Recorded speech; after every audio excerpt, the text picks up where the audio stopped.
Non mais si est énorme là, les journalistes de @TF1 interviewent un monsieur mais personne pour se rendre compte dans la rédaction que le dit monsieur est Michel Jonas. Culte, a lâché un internaute médusé dans la journée de jeudi après la diffusion d'un reportage dans le 13h de TF1.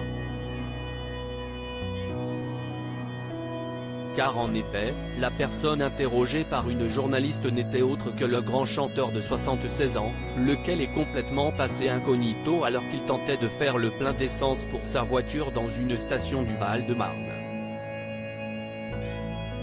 La séquence a alors beaucoup fait rire la toile, et surtout le fait que personne chez TF1 ne semble avoir reconnu l'artiste. Mais dans On refait la télé attendu samedi sur RTL et dont un extrait a déjà été dévoilé par Télé Loisirs, Gilles Boulot a livré une autre version. Comment est-il possible que personne n'aille reconnu Michel Jonas au 13h de TF1, jeudi?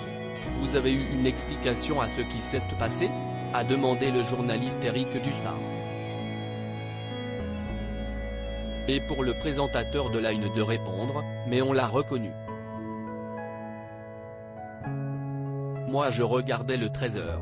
J'ai dit, nom de Dieu, si est sa voix, si est Michel Jonas qui fait le plein dans sa voiture. Tout le monde l'a reconnu.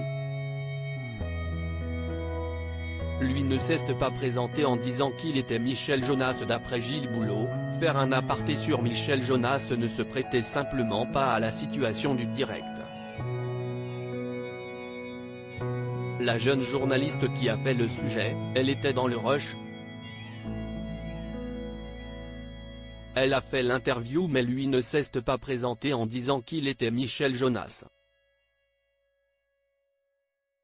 Elle a fait le truc, elle a monté le sujet vite, a-t-il expliqué. Quid de Marie-Sophie Lacaro? Alors à l'antenne au moment de la diffusion du reportage, cette dernière aurait été mise au courant de l'apparition du chanteur.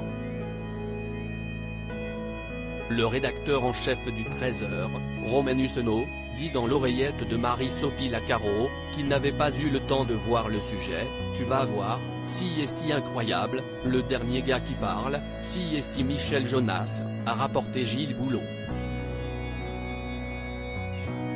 Sa consoeur l'aurait alors tout simplement pas pris au sérieux. Il fait des blagues tout le temps. Donc elle s'est dit que c'était une blague de plus, a-t-il estimé, ajoutant que Marie-Sophie Lacaro a certainement dû être un peu tétanisée par les blagounettes. Elle a vu le sujet, elle s'est dit que c'était Michel Jonas et elle est partie sur autre chose. Fin du mystère.